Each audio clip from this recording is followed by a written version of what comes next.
Welcome back for another deep dive with us. Always fun to dig into these things. Yeah, for sure. And today, we are going to be looking at the food industry. Ooh, interesting. Yeah, kind of, how it works and all the tactics that they use. And also, you know what? I think ultimately how you can be a more informed consumer because of it. Yeah, I think that's a really great goal because it's such a fascinating area, and there's so much that goes on behind the scenes that really does affect what we see on supermarket shelves. Yeah, definitely.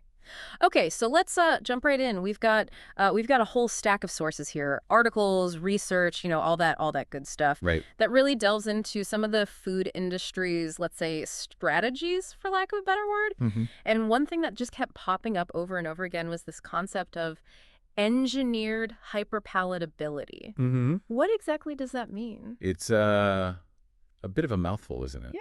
But the idea is that food companies use a scientific approach to create products that are almost irresistibly delicious. Okay. So it's not just about making tasty food. It's really about hitting that sweet spot. And I mean that literally. Yeah. That triggers our brain's reward system and keeps us coming back for more. Oh, interesting. So you're saying it's not just a coincidence that that bag of chips is gone in a flash. Right. There's actually like a method to the madness. Precisely. Wow. One of the sources that we have here cites a study where researchers actually tweaked the levels of sugar, salt, and fat in a product until they found the perfect combination that maximized people's cravings. Wow. And they call that the bliss point. So they are engineering food to be like as craveable as possible. I mean, is it fair to say that they're kind of playing on our biology here? Yeah, I think it's fair to say that they're using a deep understanding of, how our taste buds and our brains work to their advantage. And it's not just about those three key ingredients. So it's not just sugar, salt, and fat. Yeah. It's also texture, aroma, even the sound of food makes when you bite into it. These all play a role in creating that multisensory experience that drives consumption. That's kind of wild. I mean, I've always known that certain foods are more tempting than others, Yeah. but I never really realized that there's a whole science behind it. Mhm. It's fascinating and a bit unnerving, to be honest. Yeah. But isn't this where the whole argument of personal responsibility comes in? I mean, people can choose not to buy those products, right? Absolutely. Yeah. Personal choice does play a huge role. But I think it's also important to recognize that these companies are spending millions of dollars on research and marketing to make their products as appealing as possible. Okay. Yeah. So it's a bit like an arms race. They're using these sophisticated techniques to target our vulnerabilities. Mm-hmm. And sometimes it's just really hard to resist. Yeah. I mean, it's almost like they're playing on our like primal instincts, Mhm. right? Like our drive to seek out like calorie dense foods that were scarce in our evolutionary past. That's a great point. And in today's environment where we're just bombarded with an abundance of these hyper palatable foods, Hmm. it's no wonder so many people struggle with overeating and just making healthy choices in general. Yeah. So, I mean, where does that leave us? Are we doomed to be slaves to our taste buds and the food industry's marketing tactics? Not at all. I think awareness is the first step. Mhm. By understanding how these tactics work, you can start to make more conscious choices. Okay. You can look beyond the flashy packaging and the tempting flavors and really focus on what's actually in the food and how it aligns with your health goals. Yeah. So knowledge is power. We can outsmart the system, Hmm. or at least try to, make more informed decisions within it. Yeah. But speaking of systems, there's another aspect of the food industry that I think is crucial to address here, and that's marketing. Uh-huh. All those labels and claims that promise natural goodness and organic purity. Right. Is it all smoke and mirrors? Well, let's just say that the food industry is very adept at using language and imagery to create what they call a health halo around their products. Mm-hmm. They know what consumers are looking for, and they use carefully crafted messaging to appeal to those desires, even if the reality doesn't always match the hype. Okay, so that's interesting. So it's not necessarily that these claims are outright lies. Right. It's more about how they're presented and the loopholes they exploit. Exactly. Okay. One of the sources that we have here dives deep into the regulations around terms like natural and organic. Mm. And it turns out that there's a lot of wiggle room in how these terms are defined and enforced. Mhm. So what might seem like a straightforward claim to a consumer can actually be quite misleading. Give us some examples. I'm sure our listener is thinking about a few specific products right now. Yeah. Think about a product that boasts made with real fruit on the front of the package. Uh-huh. It might have a tiny amount of fruit puree tucked away in the ingredient list, while the primary ingredients are still refined grains and added sugars. Okay. Or take the word organic. There are different levels of organic certification. Some products might only contain a small percentage of organically produced ingredients, yet they still use the label very prominently. So it's all about like reading the fine print, doing your research, not taking those front of package claims at face value, basically becoming a label detective. Absolutely. It's like solving a puzzle. You have to gather all the clues, the ingredients, the nutrition facts, the certifications to really get the full picture. This actually makes me think about something else that's often tied to these marketing tactics, and that's the whole issue of food deserts. Uh-huh. These are communities where access to affordable, healthy food is limited, while fast food and convenience stores are abundant. Do you see a connection there? Absolutely. Food deserts are often found in low-income neighborhoods where residents might not have the same level of access to information or transportation or even the time to decipher complex food labels. So they're more vulnerable to those marketing tactics that prey on convenience and affordability, even if it means sacrificing their long-term health.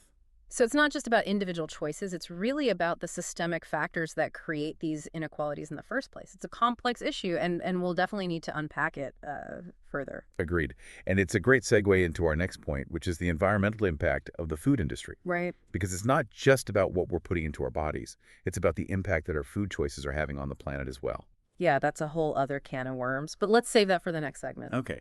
Sounds good. All right, so we talked about, engineered deliciousness Right. and deceptive marketing. Hmm. But now let's zoom out and consider the environmental impact of all this. Okay. And I have to admit, looking at these sources, Yeah. some of the facts about the food industry's footprint are pretty alarming. It's a massive system, right? Yeah. And when you consider all the steps involved, Yeah. from growing and raising to processing, packaging, transporting, Uh, it's really no surprise that it has a considerable environmental impact. yeah, one source here broke it down in a way that really hit home for me. Apparently, food production is a major contributor to greenhouse gas emissions. Right. Deforestation and water pollution, Yeah, it's a lot. it is. And one of the biggest culprits, I think, that often gets overlooked is animal agriculture. Mm. It's responsible for nearly 15% of global greenhouse gas emissions, which is more than the entire transportation sector. 15%. Yeah, I knew meat production had an environmental cost, right. but I had no idea it was that significant. It's often hidden, isn't it? Yeah.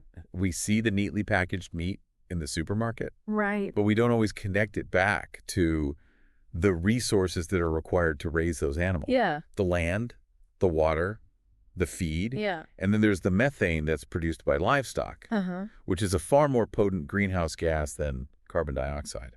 So what you're saying is even if we're making healthy choices for ourselves by eating lean protein, there's this whole other layer of impact we need to consider. Precisely. Okay. It's not just about what we eat, Uh-huh. but how it's produced and where it comes from. Okay, so that's animal agriculture. Mm-hmm. What about other aspects of the food system? Yeah. What are some of the environmental hidden costs that we might not, be aware of? Well, take something as seemingly simple as packaging. All those plastic containers and wraps and boxes, they all end up in landfills, or worse, polluting our oceans. Yeah. And then there's the issue of transportation. Mm. Our food often travels thousands of miles to reach our plates, Right. burning fossil fuels and contributing to emissions along the way. It's amazing how much we take for granted. It is. We just walk into the store and grab what we need without thinking about the complex web of processes and resources that went into getting it there. Yeah. It's really quite remarkable. And that's why I think it's so important to be informed. Right. Once you start to see the connections, you can make choices that align with your values. Yeah. Maybe it's choosing locally sourced produce to reduce transportation miles. Right. Or opting for products with minimal packaging. Or even reducing your overall consumption of resource-intensive foods. Exactly. So there are things we can do. There are. It's not all doom and gloom. I Right. think that's a really important takeaway here. That individual actions can collectively make a difference. Absolutely. Every choice we make, every purchase we make, sends a signal to the market. Mm-hmm. And by supporting companies that prioritize sustainability, we can encourage a shift towards a more environmentally responsible food system. And speaking of shifting systems, Yeah. let's circle back to the issue of food deserts. Okay. We touched on this earlier, Right. but I think it deserves a deeper dive. Mm-hmm. It's not just an environmental problem. Yeah. It's a social justice issue as well. Absolutely it is. And the term food desert doesn't quite capture the full scope of the problem. Mm-hmm. Some scholars prefer to use the term food apartheid Okay. because it highlights the systemic and often discriminatory factors that create these inequities in access to healthy, affordable food. Can you elaborate on that? Sure. What are some of the historical and economic forces at play here? Well, you have to consider things like historical redlining practices Uh-huh. that segregated communities and limited investment in certain neighborhoods. Yeah. And this, in turn, affects the types of businesses that are able to operate in those areas. Yeah. Supermarkets, which often require significant upfront investment and a large customer base, are less likely to locate in low-income neighborhoods, leaving residents with fewer healthy options. So it's a vicious cycle. It is. Poverty, lack of access to transportation, limited job opportunities, all of these factors contribute to the creation of food deserts, Right. which then further perpetuate health disparities and economic inequalities. Exactly. And it's not just about the absence of supermarkets. Mm-hmm. It's also about the quality and affordability of the food that is available. Okay. Convenience stores and fast food restaurants might be more prevalent in these areas, Yeah. but they often offer processed, calorie-dense foods that lack nutritional value and contribute to health problems. It's almost like a double whammy. Mm-hmm. Limited access to healthy options, Right. combined with an overabundance of unhealthy ones. That's a great way to put it. Yeah. And it highlights the need for a multifaceted approach to address this issue. Okay. It's not enough to simply plop a supermarket into a food desert. Right? You need to address the underlying economic and social factors that create these inequalities in the first place. So what are some potential solutions? What can Yeah. be done to break this cycle? Well, there are a number of initiatives underway. Uh-huh. Some communities are creating incentives for supermarkets to open in underserved areas, Okay. while others are supporting local farmers markets and community gardens. Mm-hmm. There are also programs that provide transportation assistance to help residents access grocery stores outside their immediate neighborhoods. And I imagine education and awareness play a big role as well, Absolutely. helping people understand the connection between food and health Mm-hmm. and equipping them with the knowledge and skills to make healthier choices even within limited options. It's about empowering individuals and communities to take control of their food systems. And that's where things like nutrition education programs, cooking classes, and community-based initiatives come in. It sounds like there's a lot of work to be done, There is. but there are also a lot of inspiring initiatives happening on the ground. Uh-huh. It's encouraging to see people taking action and working towards a more just and equitable food system. It is. And it's important to remember that we as consumers also have a role to play. Mm-hmm. By being aware of these issues and supporting businesses that are working to address them, Mm-hmm. we can contribute to positive change. So it all comes back to that idea of conscious consumerism, Right. being mindful of where our food comes from, how it's produced, and the impact it has on our health, our communities, and the planet. Exactly. It's about seeing food not just as something we consume, Right. but as a powerful force that shapes our world. Yeah. And by understanding the complexities of the food system, Uh-huh. we can become more empowered to make choices that align with our values. No, I don't know about you, but this deep dive has definitely given me a lot to think about. Mm-hmm. It's eye-opening to see how all these different pieces connect from the science of taste to the politics of food access to the environmental impact of our choices.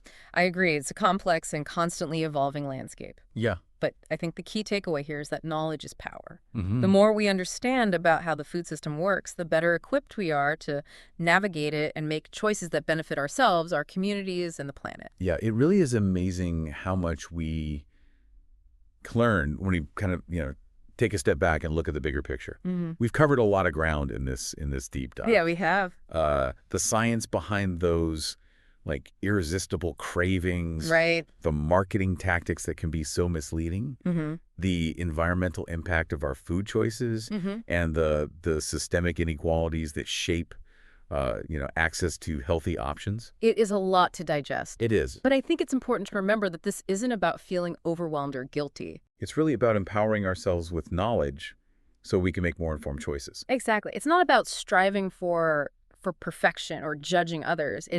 It's about progress, awareness, and doing what we can, within our own circumstances. And recognizing that we're all part of this system. Yeah. Our individual choices, when multiplied by millions of consumers, have a ripple effect. Mm-hmm. We can collectively shape the food industry by voting with our dollars and supporting businesses that align with our values. That's a powerful thought, isn't it?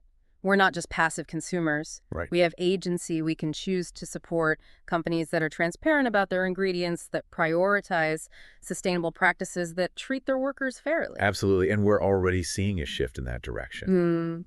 Consumer demand for healthier, more sustainable, and ethically produced food is growing. And the industry is responding. We're seeing more plant-based options, more transparency, and labeling more companies making commitments to reduce their environmental impact. It's encouraging to see that change is happening. It is. Even if it's incremental. But it does make you wonder if the food industry is ultimately driven by profit. Right. Can it truly embrace a more sustainable and equitable model? That's the million-dollar question. Yeah. And I don't think there's an easy answer. Right. It's a complex interplay of economic forces, consumer behavior, and government regulation. But I do believe that as consumers become more informed and more vocal about their values, the industry will have to adapt. So it's a two-way street. Yeah. The industry needs to step up, but consumers need to hold them accountable. Right. And that starts with education awareness and those everyday choices that we make at the grocery store. Precisely. It's about recognizing that our food choices are not just about satisfying our taste buds. Yeah. They're about making a statement about the kind of world we want to live in. So as we wrap up this deep dive into the food industry, I'm left with one final thought. If the food industry is a reflection of our collective desires and demands, what does that say about us? Ooh. It's a question worth pondering, isn't it? It is. It challenges us to think critically about our own roles in shaping the food system. Right. Are we making choices that align with our values? Are we supporting businesses that are working towards a more sustainable and equitable future? Yeah. It's a journey, and it starts with awareness. Well said. Well, thanks for joining us on this deep dive into the often hidden world of the food industry. My pleasure. Hopefully you've gained some insights, some food for thought, and maybe even a little inspiration to make more conscious choices. It's been a pleasure exploring these complex issues with you. Yeah, likewise. And remember, knowledge is power. The more we know about the food we eat, the better equipped we are to make choices that benefit ourselves, our communities, and the planet. Until next time, stay curious, stay informed, and bon appetit.